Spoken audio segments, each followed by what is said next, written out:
ساعة في الصف للقتال في سبيل الله خير من قيام 60 سنة. فأي غبن أكثر من هذا؟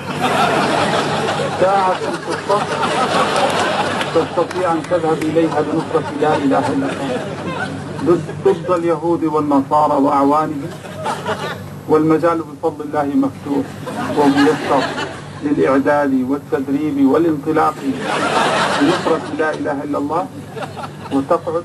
هذا في حال فرض القتال. قيام ساعة في الصف في سبيل الاقتتال في سبيل الله خير من عبادة 60 سنة.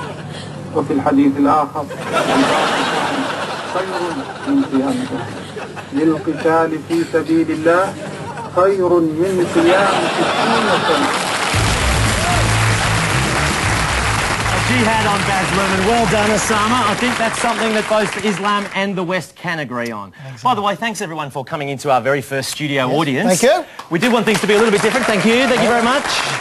Now, we do like to do things differently at the Chaser, so as well as regular seats, we do also have a corporate box. And a special welcome to everyone there from the Australian Wheat Board. Very good to have you there. They're entertaining some old friends there, as you can see. And also there's someone there from DFAT. She'll be reporting back to the government on the usual need-not-to-know basis. That's right, and the poor AWB have been having a pretty tough time of it lately. In fact, they're in almost as much trouble as Julian was. Yes, more on that later. Yes, but look, I can't talk myself. I got into a bit of trouble at the big day out this year. See, the thing I hate about these music festivals is how much of a rip-off the food is, right? So expensive. It's awful. Absolutely. So I thought I'd bring some of my own, you know, a bit of a meat for a nice barbecue, something like that. You're allowed to do that, aren't you? You'd think so. But now they've got these sniffer dogs for the drugs, right? And you try getting some meat past them. Just have a look at this. Now, so this is me loading up the meat, right? Bit of lamb chop, bit of sausages, no problems there. Bit of steak, bit of bum crack. I thought that was going to get edited out. Bit of mince in the hair.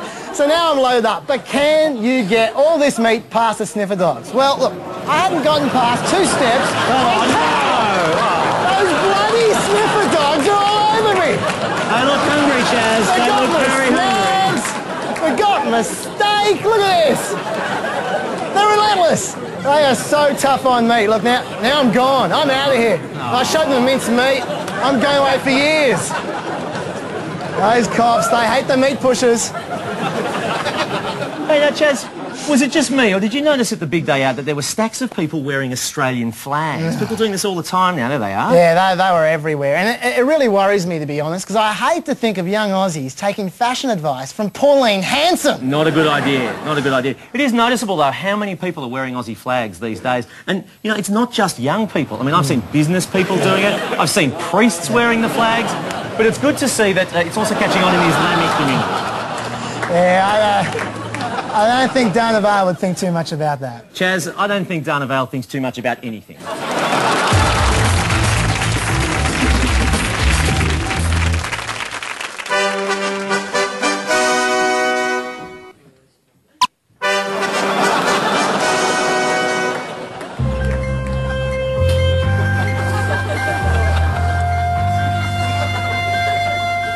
They're the golden couple of Australian skating, and now Chris Taylor and Andrew Hansen are carrying the hopes of a nation in the pairs figure skating event at Turin. I think to represent your country at any top level is an incredible honour, but especially the Olympic Games. I mean, the Olympics are what every athlete dreams. But for Taylor and Hansen, the journey hasn't been easy. Based in rural Western Australia, the pair lives 400 kilometres from the nearest rink and is forced to rehearse their routines wearing socks on a slippery surface. Coming up to your triple axel now. Oh. Sorry, we ran out of corridor. Chris and I have been skating for, how long has it been now? Oh, about 2 weeks. 2 weeks or something. We hadn't even set foot on the ice until today. But despite the obstacles, the pair's already being talked about as one of Australia's best medal chances at these Winter Games. Don't worry, that's how it's supposed to look. Mate, I think I torn my tutu. Just 5 days away from competition, the pair meets to choose the music selections for their I program. want something more dramatic and stirring. Bolero? 212 Laden. Crazy Frog? No, it's got to be theatrical and sweeping and something that announces us as quintessentially Australian. Oh, what about the Doors Plus jingle? You know, do Doors Plus, no fuss. Doors Plus, no fuss. In the end, whatever happens in Turin, whether they take home the gold or not, in the eyes of many Australians, Taylor and Hansen are champions already. I think what Stephen Bradbury showed us is that if you work hard enough and if you believe in yourself strongly enough and if every other skater completely fucks up, then there's no reason why we too can't be Olympic gold medalists. I think I'll just practice that once more.